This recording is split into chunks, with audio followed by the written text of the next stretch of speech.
Hello guys, 90s പിള്ളേരിൻ്റെ പുതിയൊരു വീഡിയോയിലേക്ക് സ്വാഗതം. അപ്പോൾ നമ്മുടെ ഇന്നത്തെ വീഡിയോ എന്താണെന്ന് വെച്ചാൽ നമ്മുടെ ഇൻസ്റ്റാഗ്രാം റീൽസിൻ്റെ കവർ ഫോട്ടോ എങ്ങനെ സെറ്റ് ചെയ്യാം.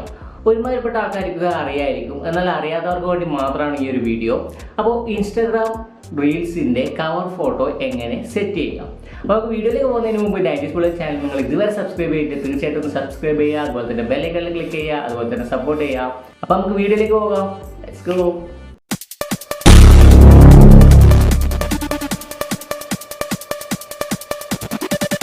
ആദ്യം നമ്മൾ ഇൻസ്റ്റാഗ്രാം ഓപ്പൺ ചെയ്തതിന് ശേഷം നമ്മുടെ റീൽസ് എടുക്കുക. റീൽസ് എടുത്തിട്ട് നമുക്ക് ഏത് റീൽസ് വീഡിയോയുടെ കവർ ഫോട്ടോ ആണോ ചേഞ്ച് ചെയ്യേണ്ടത് ആ ഒരു റീൽസ് ഓപ്പൺ ചെയ്യുക. ഓപ്പൺ ചെയ്തതിന് ശേഷം അവിടെ താഴെയായിട്ട് 3 ഡോട്ട് കാണാം. ആ 3 ഡോട്ടിൽ ക്ലിക്ക് ചെയ്യുക. ക്ലിക്ക് ചെയ്തതിന് ശേഷം നമുക്ക് മാനേജ് എന്നുള്ളൊരു ഓപ്ഷൻ കാണാം. ആ ഒരു ഓപ്ഷൻ എടുക്കുക.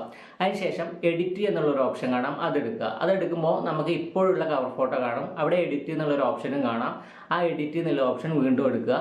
അപ്പോൾ നമുക്ക് ആ വീഡിയോയുടെ ഏത് ഭാഗം വേണമെങ്കിലും ഇങ്ങനെ സ്ലൈഡ് ചെയ്താൽ നമുക്ക് നമ്മുടെ കവർ ഫോട്ടോ ആയിട്ട് വെക്കാം. ഇനി അതല്ല അഡീഷണൽ കവർ ഫോട്ടോ നമ്മൾ ഉണ്ടാക്കിയ കവർ ഫോട്ടോ വെക്കണമെങ്കിൽ അതിൻ്റെ താഴെയായിട്ട് ആഡ് ഫ്രം ഗാലറി ഉണ്ടാവും. അതിൽ ക്ലിക്ക് ചെയ്യുക. അതിൽ ക്ലിക്ക് ചെയ്തതിന് ശേഷം നമ്മൾ ഉണ്ടാക്കി വെച്ച കവർ ഫോട്ടോ സെലക്ട് ചെയ്യുക. സെലക്ട് ചെയ്തതിന് ശേഷം ഓക്കെ കൊടുക്കുക. അതിന് ശേഷം മുകളിലുള്ള ടിക്ക് ബട്ടൺ ക്ലിക്ക് ചെയ്താൽ നമ്മളുടെ കവർ ഫോട്ടോ റെഡി ആയിട്ടുണ്ടാവും. നമുക്ക് നോക്കാം. അപ്പോൾ ഇന്നത്തെ വീഡിയോ ഇഷ്ടമുണ്ടെങ്കിൽ ചാനൽ സബ്സ്ക്രൈബ് ചെയ്യുക, അതുപോലെ തന്നെ ബെല്ലൈക്കണിൽ ക്ലിക്ക് ചെയ്യുക, അതുപോലെ തന്നെ സപ്പോർട്ട് ചെയ്യുക. അപ്പോൾ അടുത്ത വീഡിയോയിൽ കാണാം. ബൈ.